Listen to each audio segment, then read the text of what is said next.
Good afternoon, and welcome to our first panel of the day. I am Andrew Travers. I'm the Arts and Entertainment Editor at the Aspen Daily News here in town. And this is The Truer Truth, Fact or Fiction. And I'm overjoyed to be here discussing this topic with three creatively ambidextrous writers who've written novels and short stories, memoir and journalism and essays, and more.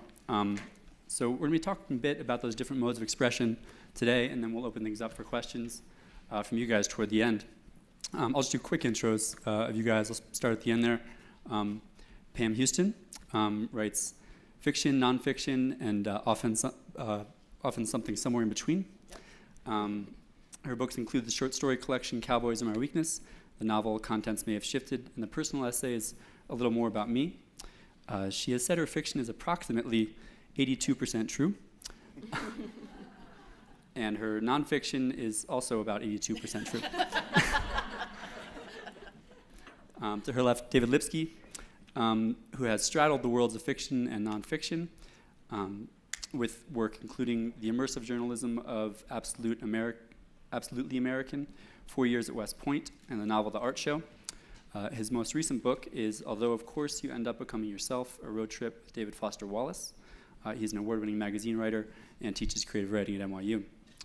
And to my left, Sandra Tsing.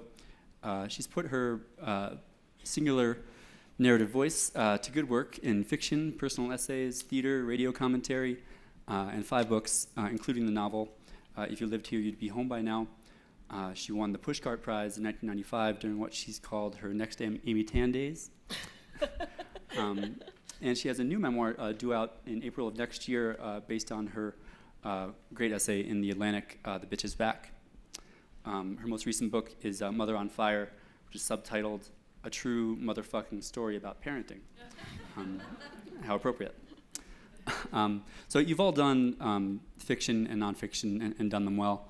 I'm hoping we can just sort of start out by each of you talking a bit about if there are stories or subject matters or themes that have lend themselves to fiction or nonfiction, and why you've made the choice to go in directions you've gone.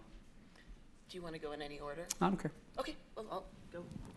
I think it depends on the story. I began kind of in my 20s not knowing what I wanted to write exactly. I came at a time, speaking of Bret, Easton, Ellis, where we were hoping to publish like a Tamajanowitz or some piece like that, some really short and slick and amazing. So all through my 20s, I was trying to write short and slick and amazing pieces, and it just didn't work out at all. Every time I'd go to a party and pitch my short, slick, and amazing piece, people would say, "But tell me about your dad, your Chinese dad who kind of like does naked snake dances and wears his underwear on his head and hitchhikes down Pacific Coast Highway and has you hitchhike with him." So at that particular time, I was just really fighting the fact that I had a really colorful parent that was threatening to destroy my writing.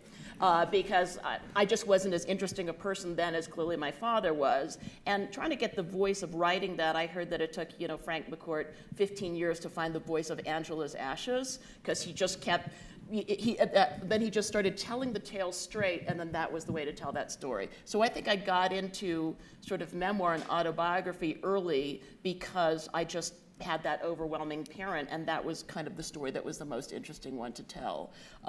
So that kind of chose me that way. And the other thing is, I think sometimes it depends on what your voice is in a writing workshop.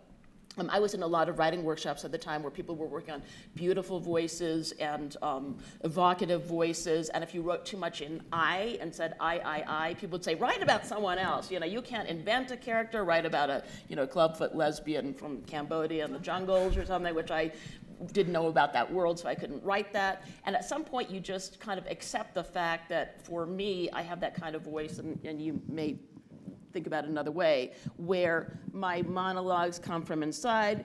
There's a lot of I's, there's too many dashes, there's too many caps, there's too many exclamation points. At that point, you have to make that a strength of yours. Like, don't try to write like everyone else writes, but go with where the energy is. And again, sometimes you'll be in a writing workshop and something can come back and there's kind of red checks of where your punctuation was wrong or whatever. So you might be the story that has been the most picked apart and blown apart in the workshop. But in fact, it's the story that people will remember later the most. And the one that got no notes, I like it, it was perfect. So, that one people don't remember them often. So just, if anybody had a bad workshop this morning, just know you'll be the one that will be remembered, maybe. So that's the way I've started. Right. I think one thing I've been curious about in the last couple of years is just the culture as a whole, its shift kind of towards some version of memoir or like real life story. I mean, I've been trying to think, and we were talking about this morning in workshop, kind of when the memoir thing started. Probably, wouldn't you feel like it started around Tobias Wolff's This Boy's Life? Like that was one of the first really high profile memoirs. I actually am just curious, and I'd be curious to hear what you all think too, as to why there seems to be this kind of stronger desire to hear stories that are new, as if those might be kind of more useful to us or more helpful than ones that are fictional. I know that's part of writing, going back to the beginning of the novel. You guys know that Robinson Crusoe, the way it was first sold, was saying, this is a true story. This guy really was on this island with Friday. And in fact, one of the first, this isn't a real memoir scandals, is actually about Robinson Crusoe. Because, well, actually, that wouldn't have worked, and that's not really that guy. For me, when I started writing nonfiction stuff, I had written 2 books of fiction. Boy, my voice just got into 3D. I'm going to keep my elbow up. But I had written 2 books of fiction, and I missed. It's hard. I'm curious if you also kind of had the same feeling. I missed having ideas assigned to me. Like, one of the great things about writing fiction is you get to just take a flashlight and just go spelunking personally, right? But then at a certain point, you get kind of a little bit tired of the map and the smell of your own cave, sort of. And so I remember around like 1996 or 97, I turned to a friend of mine who is also a fiction writer, and I said, I just want to write magazine stuff for a year. It'd be fun to have assignments, like classroom assignments. And the way I did my first book after that is just kind of happenstance, which is, there was a story I didn't want, which was the book you mentioned, the West Point book. And when you're a journalist, you have kind of a lot of freedom once you're away from your office. The editor of my magazine, Rolling Stone, came to me and said, Dave, you've turned down a lot of stories. You kind of have to go to West Point. It's only an hour from here. So it's kind of, I know you don't want to travel and you have this dog, but this one, it's so close. And so I went up there and didn't have strong feelings about the Army and didn't want to spend any second longer than I had to there. And they briefed me for about 3 days. I was supposed to spend like 2 or 3 weeks there and then write a short piece. But when they briefed me, and this is kind of how life can surprise you and change your expectations in radical ways. They were briefing me, they were showing me around, they were picking people for me to talk to. And I said, I would love to write about this place. You guys seem very proud of it. You have a great deal to be proud of.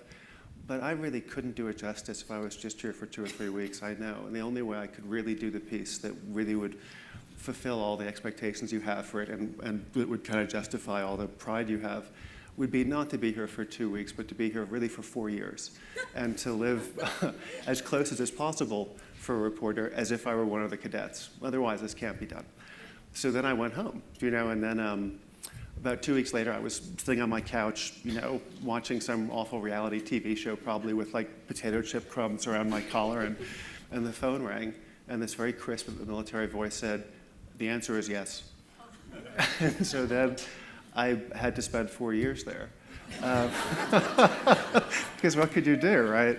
And then it was really fun on the ground. What I'd always said to students, what I'd always thought was that material is material. And you should be able to make a story out of real facts without cheating, right? As easily and as well as you could make a story out of facts you could put together and assemble yourself and change names and stuff. And then suddenly there I was, right at the outset of the year that I had to write the book, and I thought, okay, now you have to do this. So.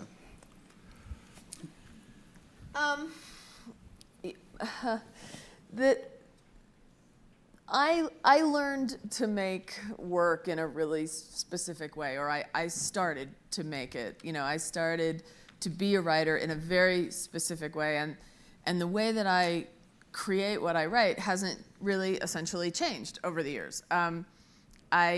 For me, writing begins with paying really strict attention every day in the world. That is my practice. People get mad at me for saying I don't write every day, but I do pay attention every day.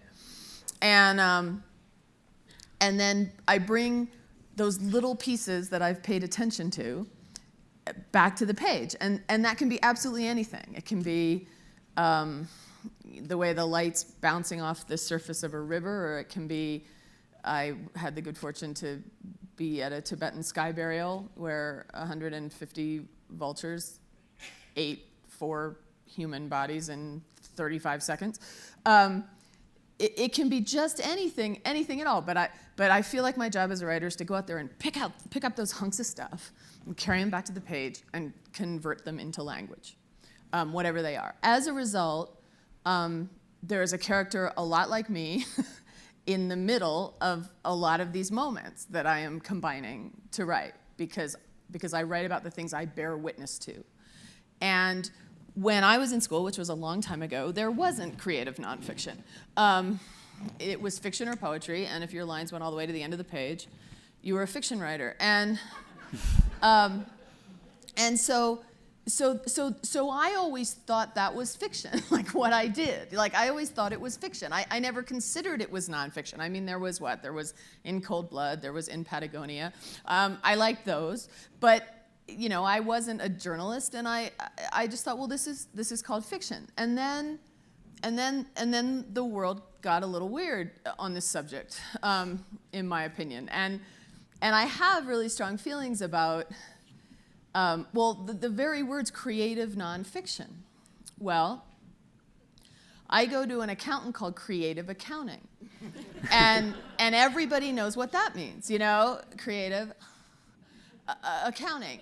And yet the inventor of the word creative nonfiction, swears up and down that nonfiction has to be absolutely representative of reality. And to me, that's an interesting idea because I believe at my very core that language cannot absolutely represent reality. No matter how hard you try to make it, it won't. That's its nature. Language is meaning, we learned in graduate school. It occurs at the junction of code and context.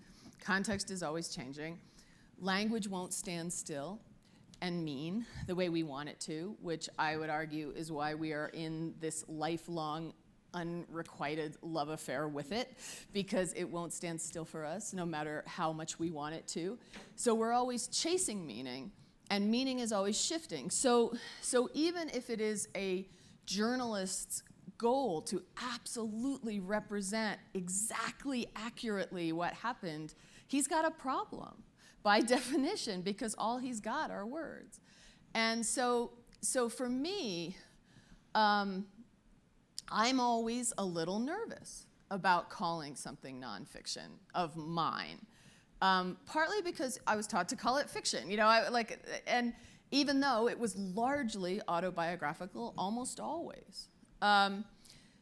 So for me, like this road through these times of Jim Fry and Oprah and John DeGatta, it's fascinating to me because I feel like the conversation is about right where I live on this place and this place of not knowing what to call it, which is my answer to your question. I am answering the question, even though it doesn't seem like it. I never know what to call it. I brought a copy of Contents May Have Shifted up here only to illustrate my point. I turned this book in. I think probably we'll have a question about it later. But this book is a novel, and the reason you know it's a novel is because it says the word novel right here in this little cloud. But I turned it into my editor and said, I don't know. You tell me what it is. I don't know what it is, and we talked at length about it. And because of the way I write, because I'm in service of the story, I feel like I'm in service of the story. Whereas, when you were writing about West Point, in a certain way, you were in service of West Point in a way, I imagine, right? That was your job. But for me, I'm in service of making a shapely thing. To me, that's what's most important. So yeah, like if there's something about the way I'm writing down one of these glimmers that I can shave off a little something to make it prettier, or I can add a little line of dialogue that I should have said but didn't, or whatever. Like, I'm in the business of making the most entertaining story, the most shapely story, the most profound story, whatever, that I can make. I am not in the business of representing reality. So in a certain way, I'd be happiest if everything I ever set pen to was called fiction, because then we don't have to argue about it. But anyway, I turned in this book and said, you tell me, I don't know. And we decided in these times of Jim Fry, I was, by the way, James Fry's first and only creative writing teacher. And I probably said to him when he was a freshman at Denison University, it doesn't matter what you call it. Anyway,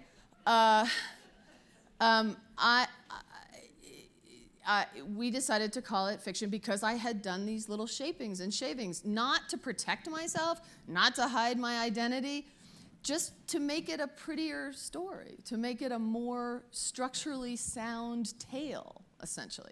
So we decided we were going to give it an ISBN number that was fiction, but we weren't going to say anything on the cover, like Tim O'Brien's The Things They Carried, which this book owes its, I don't know, essence to or something. So we decided that. Then they sent me the cover. I just want you to know how these decisions get made. Then they sent me the cover, and it was this cover without the cloud, with the stairs going up to no plane. And I thought, yeah, that's right. That's my book. They got it. That's smart. And I thought, but it's a little cold. Like, it's a little more ironic. I'm trying to be more earnest. I'm trying to, like, grow into earnestness as I get older. So I thought, that's just a little too ironic. So then they sent it to me with the heart cloud. Well, on the one hand, that fixed the problem. It made it a lot less cold. On the other hand, no literary writer wants a heart cloud on their novel. I can just tell you that for a fact. So I was like, okay, well, that's a little sentimental.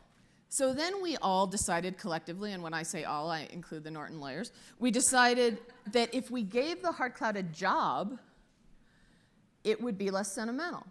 So we gave it the job of holding the words a novel. And so really, it was an art department decision in a certain way that made this book a novel. And that's how much on the line my books often, but not always, are. Right. Go ahead. Can I just jump in with something you were saying, and it kind of relates back at when you were saying, and I think, when did the memoir start? It was Tobias Wolff, and I was going to go Spalding Gray. And I was like really surprised, because I came out of really a background of sort of radio and performance, and I don't know if you're familiar with Spalding Gray Swimming to Cambodia. And at that time, when he broke open the whole writerly form of, instead of standing up and doing a monologue, he sat behind that desk and read, and did a monologue, and it was a fantastic show. And it was sort of the beginning for me, because I come out of performance, of just a very writerly way of telling a story that went into public radio, which is, in the last 15 to 20 years has exploded, become this totally different form with Ira Glass's This American Life, right, and The Moth and all those kinds of stories. And I remember the first time driving and hearing the David Sedaris, Santa Claus story in the Christmas, and it was that time of and David Rakoff, R.I.P. And it's kind of these voices coming out of this particular time of. So that kind of shifted because radio and performance and solo performance was becoming so literary. There were a lot of one-person shows coming out at the time that was a literary form. The monologue was literary, and it came out of a person. And that when I started to write, even if I would change my character, like My Father's Chinese Wives, with a story that was about my Chinese father marrying all these mail-order brides from China off the tarmac, and you just couldn't make up this sort of story. And when I told it as a made-up character called Sarah, people would go, well, that happened to you, just tell it out of you. So it's almost out of more convenience that you invent that this character that it comes out of, and it doesn't matter if it's fiction or nonfiction. So I think that for me it's wonderful to be seated on the stage with book writers, because I always wake up as a dream I came out of performance. But I think that really affected the culture and a way a lot of people write and think about their writing as well. Do you want to jump in? Sure. I think look, we do what there seems to be an audience for, right? And when you're coming up as a writer, you think, how do I sell my stuff? I mean, you're a writer before you know what you're going to write, right? Your sense is, I want to write something. What's the path towards getting it published, right? So if we were having this panel in 1954 or 55, I'm back in 3D. I'm just going to keep leaning back like this. If we were doing this panel in 54, 55, would we be talking about the broad market for short stories? Would we be talking about whether the Salinger short story is a problem or whether we should be breaking out in different ways, right?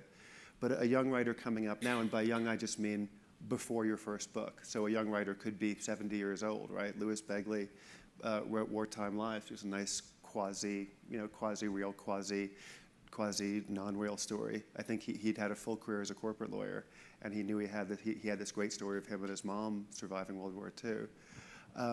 But by the time he came up then, a young writer, your best bet basically was publishing as yourself, right? We seem right now to have an idea. It seems to be more interesting to an audience, for better or worse, if they can look at you and think, that happened to you. When James Fry, as I'm sure Pam knows, when James Fry turned that book in, his agent, he was selling it as a novel. And his agent... Not selling it as a novel. More to the point. Well, no, but first, yeah, exactly, yes, quite right. Pam, explain that. Well, he wrote the novel. He actually sent it to me, and I just told him to cut 20,000 words out of it. I said, this is just fat. It's fine. It's fat. It's a good novel. Well, he tried to sell it 8 times. It was rejected 8 times by 8 publishers. And then Kate said to him, this is a memoir. And by that time, the editor was on board, right? Right. Who is Nan Graham? Yeah, Nan Graham. So Nan Graham said, this is a memoir. Now everybody got really mad at Jim Fry, which was astonishing to me, because who cared that much about a literary, but no, I know. Yeah. I know. Just let me finish, and then you can say why everybody got mad at Jim Fry. All I mean is that I was in Sydney, Australia, at whatever that conference is, and the Sydney Tribune fell at my door, and there was a picture of little Jaime Fry, which is who he was when I taught him, on the cover of the frickin' Sydney Tribune. I couldn't believe my eyes. Anyway, when Nan Graham said to him, this isn't a novel, it's a memoir. Well, he thought, well, of course, it's my story, which is certainly what would have happened to me in the same position. It would have totally happened to me. If Carol Smith had said, Cowboys Are My Weakness isn't a novel, it's a memoir, which she never would have said, because nobody would have bought a memoir in 1992, I would have said, well, of course, you're right. These are my stories. Yeah, it's a memoir. So people who were really mad at him, now you can say ethically why what he did was wrong. Like, they don't understand what it's like to be a young writer trying to get your book published. And anyone I know, including myself, I am here to tell you, would have said, you bet it's a memoir. Because it was. It was a memoir disguised as fiction, because that's what he learned how to do in school, just like me, and maybe just like others. But just a quick thing, the reason why it was more complicated than it would be in most other memoirs is that it was a memoir of recovery. And so he was saying, you should read my story because there are all these recovery movements, 12-step movements that require you to do stuff. I cured myself of horrible addiction without doing any of that stuff. Now, if there was no horrible addiction, then the cure won't work. And if people are buying the book, one reason is to try to do as James did, then it becomes a problem in a way that maybe it should never have. But I can understand what the upset was based on there. Yeah. Well, to me, what was so interesting about that whole story is that Random House gave them their money back. And because what they said was, like, I was moved, so I want my $24.95 back. And my feeling was like, what do you want from a book? Like, if you were moved, you got your $24.95 back. But that's because for me, like I sort of know at some sort of gut level that it's, for the writer anyway, it's the storytelling that's the hard part. I mean, Jim Fry didn't make up that story whole cloth. He took his own experience and shaped it into a story that he called a novel and tried to sell as such. It's not like he didn't do drugs. It's not like his girlfriend didn't kill herself. Like, all those things happened, Anyway, I'm not here to defend Jim Fry. But it's a very interesting moment that we're living in, where it's sort of like, I mean, I sort of blame reality TV, but it's like everybody kind of knows now that, that you can watch Survivor, right? I mean, not that anybody watches Survivor anymore, but let's say you do. Let's say you watch Survivor. Everybody knows the cameras are over there. And, you know, if somebody, like, all of a sudden got bitten by a poisonous snake, there would be a doctor. Like, everybody kind of knows that.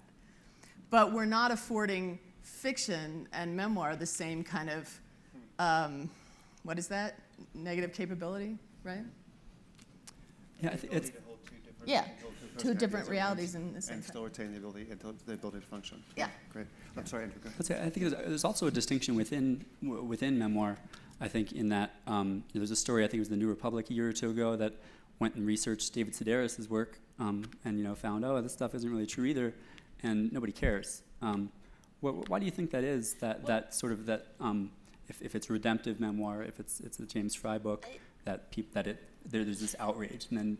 I think it's a conundrum, and I think it's a conundrum for how many people in this room are actually writing memoirs, or okay. So, and I think that I think one of the and with David Sedaris, I think anything he does now is fine. He has this great boyfriend Hugh, who he can write anything about. They live in Paris, so it's like it seems it's so great. And Hugh is so nice, and he's not going to run any problems with it. I mean, I think that often if one is writing a memoir about people who are still alive, and people are still in there, it's not just about your family, your dysfunctional family that mistreated you and now they're dead. But if you're writing about people that are alive in your life, it's a real struggle about how to cast these people, because I think you only have permission to write about yourself and to have yourself come up as the worst person in the book, and there's nothing worse than memoirs where people blame other people for everything that happened to them. But then what to do with these other characters? And I know I've been kind of struggling because,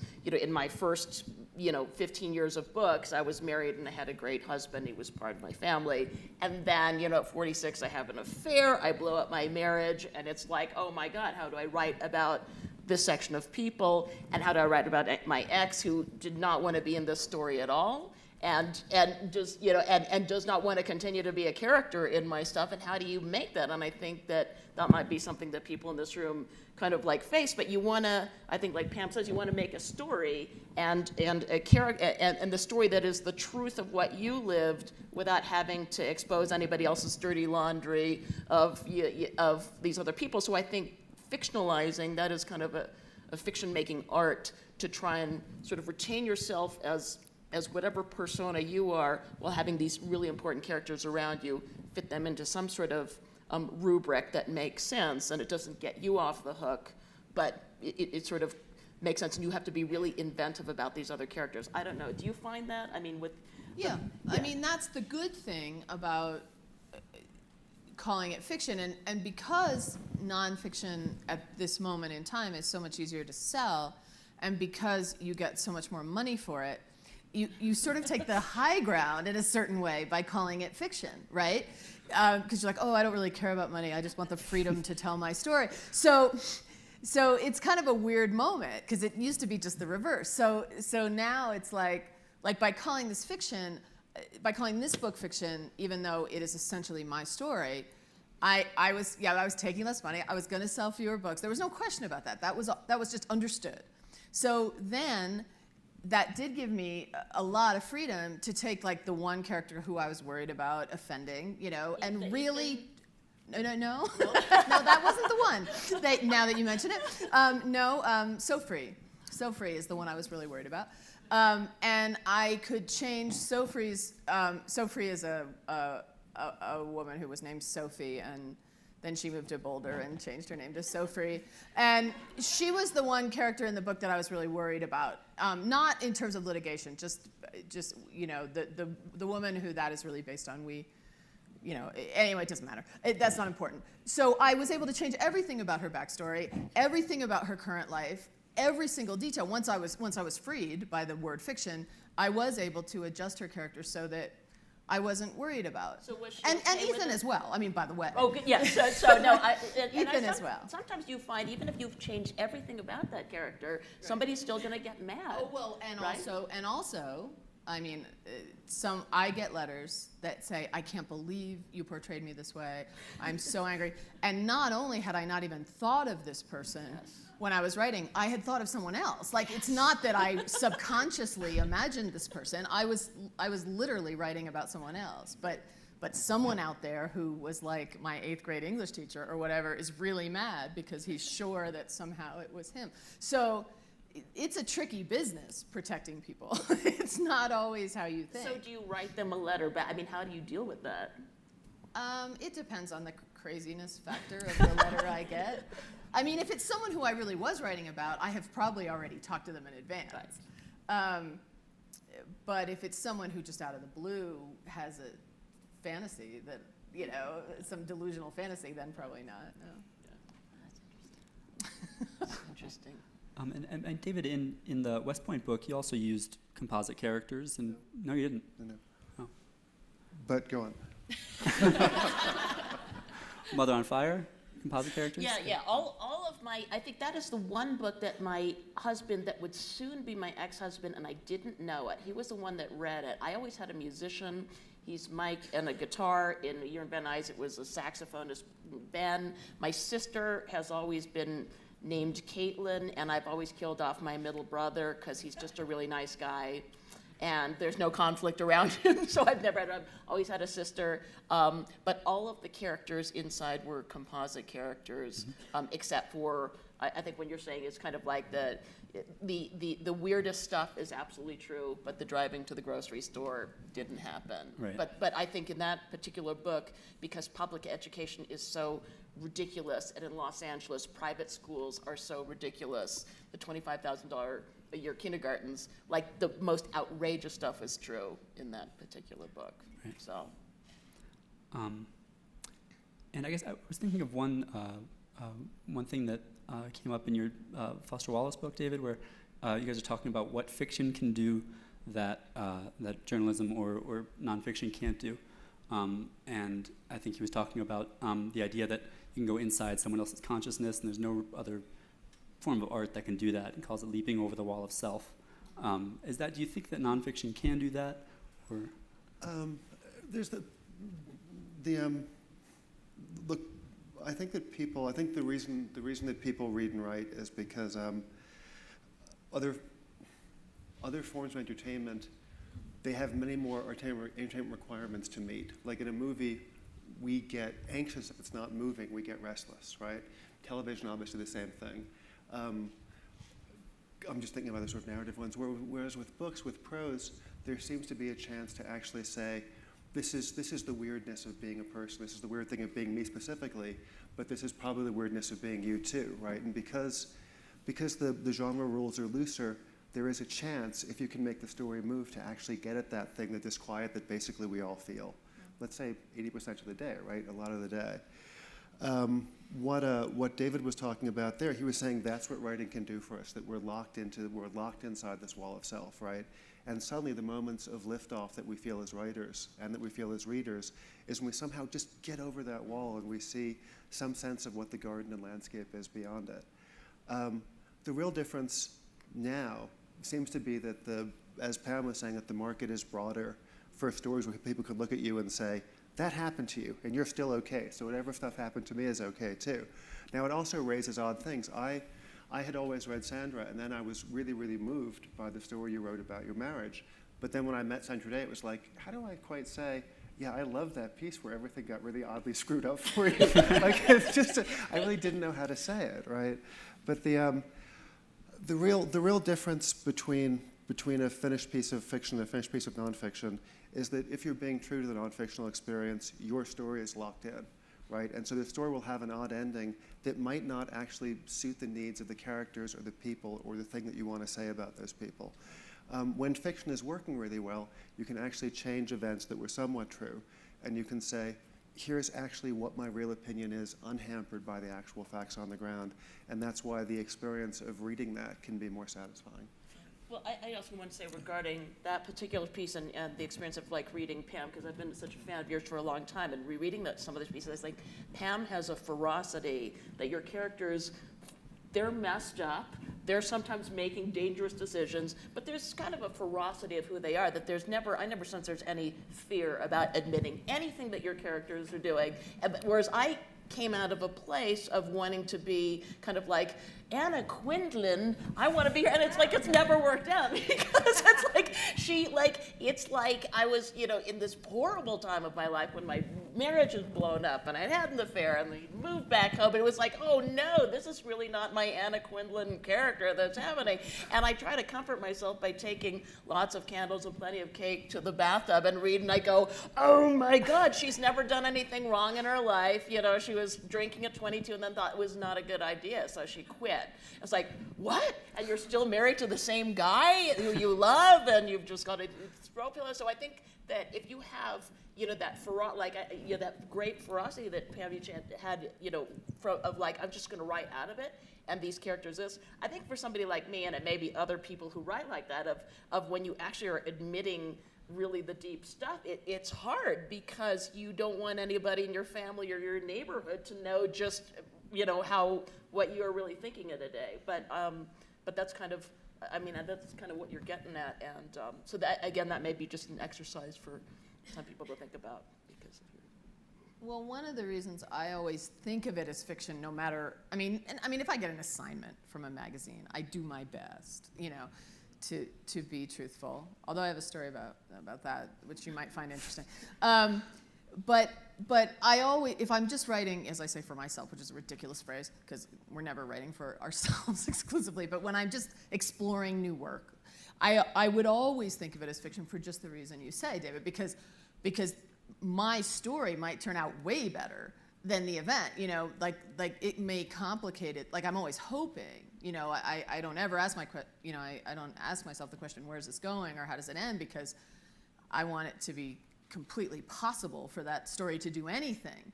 And then if it veers radically from what actually gave rise to the story to begin with, well then it's just obviously fiction, right? And then if it adheres to it better, there might be a question about what it's called. But I think that's right. I'll tell you my magazine story. Yeah, go for it. Okay. All right. So this is a funny thing that happened right after I got out of grad school, and I was broke. And I got asked by Working Woman magazine to write a story about why women over 40 take adventure vacations. And I was about 28 and had no idea why. And living in my car, basically, which was an adventure of its own sort.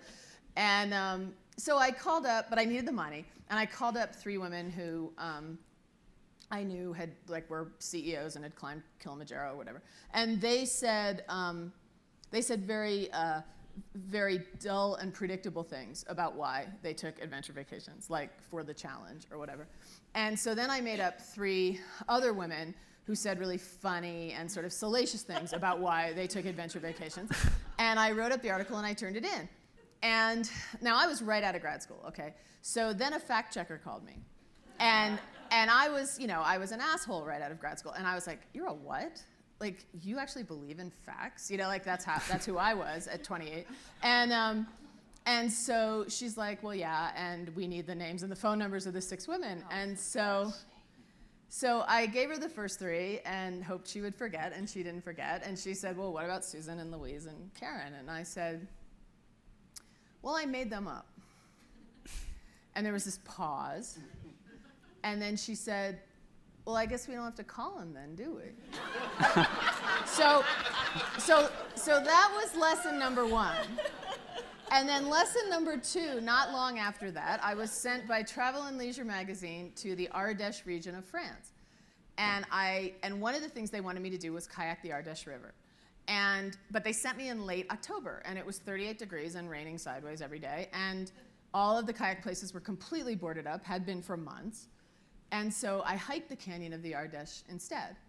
And so I came home, and I wrote my story about hiking the Ardèche and lots of other places they had wanted me to go in that region. And I turned it in to Travel and Leisure, and they said, we really wanted you to kayak the Ardèche. And I said, well, I know, but it was raining, blah, blah. And they said, no, we really wanted you to kayak the Ardèche. And I said, all right. And then they said, and while you're at it, would you make it rain a little less? And I said, you bet. So I took the story back. I knew what it would be like to kayak the Ardèche River because there wasn't a riffle on it. And so in order to make it interesting to kayak the Ardèche, I invented 3 Italian kayakers that I had a funny little flirty water fight with. And we splashed water at each other and spoke in whatever the Italian equivalent of Spanglish is, and it was a nice little scene. Well, turned the story in, got the money, which I will just tell you was $5,000, which was a big number to me. It still is, but especially then. Then a couple years later, an anthology wanted to reprint it, an anthology called Traveler's Tales. And I said, sure. And the publicist called me and said, we're going to do some readings in the Bay Area. Would you be willing? And I said, sure. And she said, I loved your story, especially the scene with the 3 Italian kayakers. And I said, like an idiot, oh, that's funny, I made that up. Well, a few days later, I got a call from Mr. Anthology, who was so disappointed in me and told me so and really yelled at me. And he said that the way he had fixed it was that I took my kayak down to the edge of the Ardèche River, and then a fog bank rolled in, and I decided not to go kayaking. And I said, well, I don't want to be an asshole, but if I can't make up 3 Italian kayakers, you can't make up a fog bank in my story. And furthermore, Travel and Leisure paid me $5,000 to say that I kayaked the Ardèche River, and you're paying me $500, and that's not enough to say that I didn't. And so, anyway, these were my lessons in the fiction-reality divide. So when people get too high and mighty about it, I think, well, I don't know. And with a travel magazine, it's sort of like the tale of recovery. It's like, well, if you ever wanted accuracy anywhere, wouldn't you want it from a travel magazine? But my argument is that that in a sense, if what you really want is to go to the Ardèche River and flirt with 3 Italian kayakers, it'll be much more likely to happen because you read my story. Because if a bunch of guys in a boat come and splash you, you're gonna be like, oh wow. So I wasn't sure that I did any harm. Can I just a quick 60-second thing to that? But you can never repeat this story outside of this room, okay? So I've done pieces for More magazine, right? And on the cover of More magazine, More magazine, it's like I did Chelsea Handler and Queen Latifah, and the story, my friend Caitlin Flanagan, it's always the same story. She's loved, she's lost, she's never felt better than today, and she's really optimistic about the future. No matter who it is, it's like, and so I was doing Queen Latifah, who's a great gal.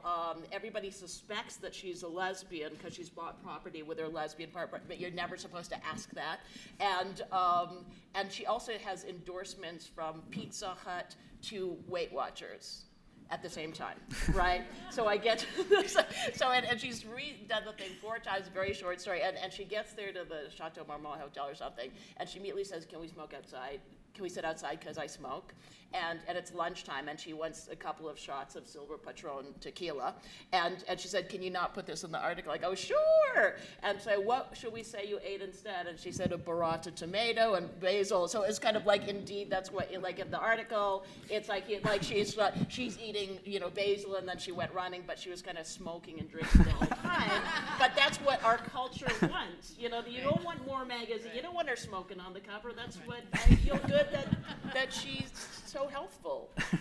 Queen Latifah, so that's my contribution. I think with that, we got to go to questions. We have mics on either side.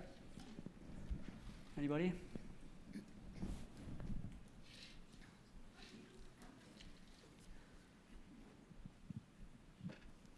Thank you. That was really a lively discussion.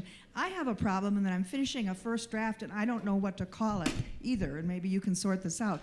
I was a juvenile court judge till I retired just recently, and I did write a nonfiction book which was published about the real stories of kids in court. That was clearly nonfiction. But one of those kids turned out to be a murderer after being locked up for 6 years, and I'm writing his story, and I have an idea to write it in his first person, and I have correspondence and records and all that to make it accurate. But I thought it would be true crime, but then I thought it would be fiction because he isn't saying that, I am saying that, and it's my voice, but maybe it's nonfiction because it really happened, and 82% accurate. So what do you think it is when I pitch this? I don't know what to say it is. I mean, I think that's interesting, and you probably understand him. I think from the outside looking in, people might say, well, because I know I've written about like multiculturalism, like there might be a bit of a how dare you write in his voice type of thing that you might want to work around. Would you have that feeling also? Well, you think about like Eggers, you know, Yeah, he the does that all the books. time. What is the two books are What is the What and a book called Zetoin. It's spelled Zeitoun. Is that how you say that? I think so, yeah, 'cause I've heard that on the radio. But one is in first person. What is the What is in first person perspective of a boy who was impressed into service in one of the long wars in Africa, and Zetoin is third person, very close, about a man during the hurricane in New Orleans who saves a bunch of people. So he went about telling the kinds of real stories you're talking about, both ways, first person and third person. I would check them and see where your book falls on that. And they're both called novels. That's right. Well, yeah, but Sort What of. is the What was received as a nonfiction Yeah, book. I mean, the good news about this panel and this whole conversation is that we are learning that our rigid categories, which got suddenly more rigid, thanks to Oprah and others, don't hold water. You know, like there's everyone. You know, there's these new memoirs called these new novels called The Incredibly True Story of whatever, or The Almost True Story of what. Like everybody's pushing these limits, which is what artists are meant to do, of course. And so you know, I think you can do that however you want. You know, and I think you can write it as him in the same way that people are now writing the biography of Abraham Lincoln's wife, or the autobiography of Abraham Lincoln's wife as a novel, or whatever. You know, these lines are meant to be crossed. You know, the question I would say to ask yourself is what's gonna make the most profound story? What's gonna make the most moving story? You know, and is it more moving if you tell it from your point of view as an outsider, or is it more moving if you try to get inside him? I just read a novel by Roxana Robinson called Sparta, which I think is out maybe last week or this week.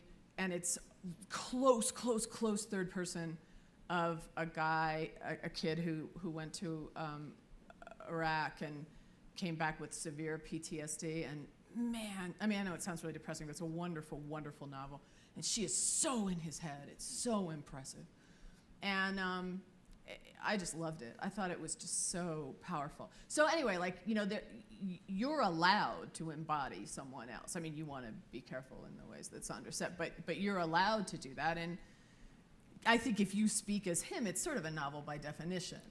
It may be received differently. Yeah, but now that you're saying that, I'm going to completely negate my first statement, because I remember when Dreams of a Geisha came out, Oh, and boy. I think of the Asian American, not that I'm really part of that, it's kind of like, how dare you, but I go, you know what, I don't think very many Asian American women I knew would care and go back into the geisha days or be in it as close, as sincerely as he was. I go, he really kind of depicted that very well. Let him do it. I wouldn't want to like. So I think it is true to not be to not necessarily have to be politically correct, as long as when it gets to selling it, you don't suddenly go, oh, $1 million if I pretend he wrote it, as opposed to 3,000.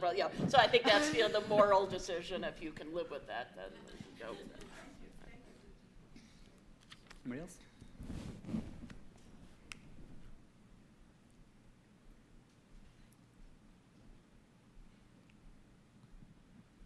David, this question's for you. How do you think the recent drama over the shipping out David Foster Wallace and Franzen saying that some of those people, some of the dialogue was kind of made up, do you think did that surprise you? Were you surprised about the drama over it?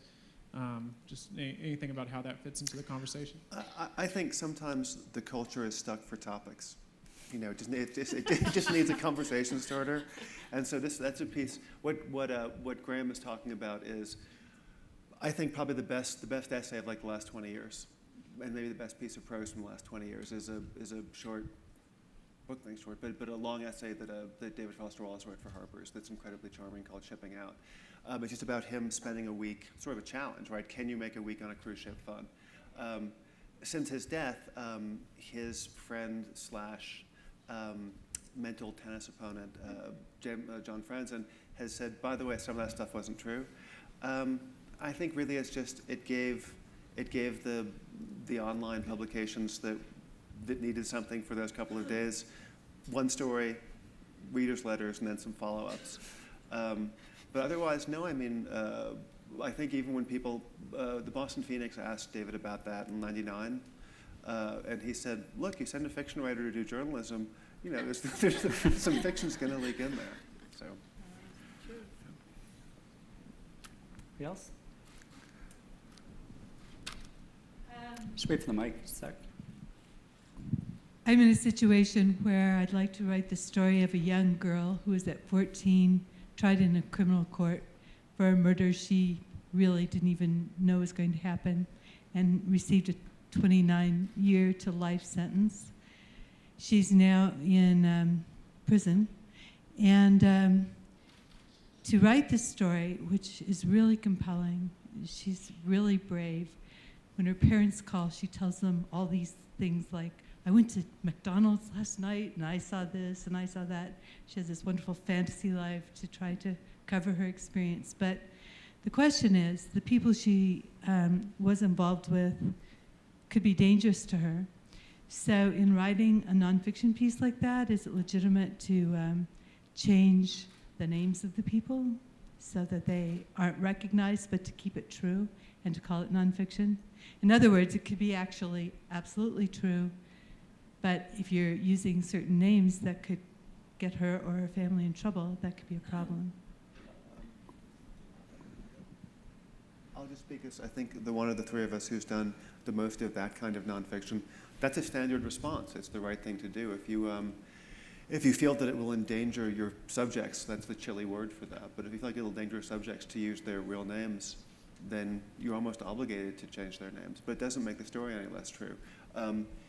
What Andrew was alluding to when he was asking about the West Point book is that there were 2 or 3 people who had especially good reasons in that book, not nearly as good as the reason of the unfortunate young woman you're speaking about, but who had very good reasons to not have their names used, so I changed their names.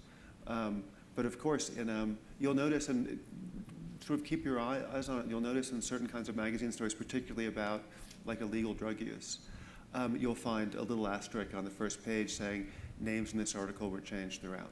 So. We have time for one more. What do you think about...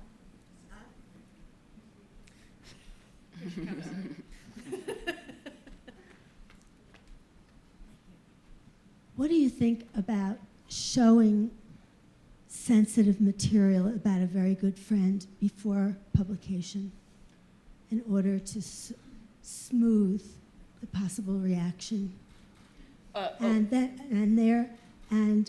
taking it out of the book in order to preserve the friendship? Is that just chicken, or is it? No. So you're talking about like showing it to them before taking it to the publisher. Willing to cut it out in order to preserve a very valuable friendship. Yeah. I think sometimes, I mean, I've had that, and you guys can speak to that with my sister when I did this piece about my dad in the Atlantic about just wanting him to die at 92 already. It was just an older dad and all of the problems we were having. He just wanted him to die. But he's still alive, so he's fine. But I think I had interaction with my sister where she just didn't see, she's a great character and she's always saying great stuff, and there was stuff like, which seemed to not reflect on her at all. I showed it to her where it's like, my dad at 92, he's in a wheelchair and he just wants to have sex every day. And calls like, and so my sister said, oh, and she Googled and said, oh, there's something called healing hands. Oh gosh, this is terrible. Our life, it's gross. And we thought, and my editor, everybody thought it was kind of like a funny tale about like, oh, he's so irascible. He said, and she read that and she said, I am so humiliated. This is awful. Please. And I had to cut out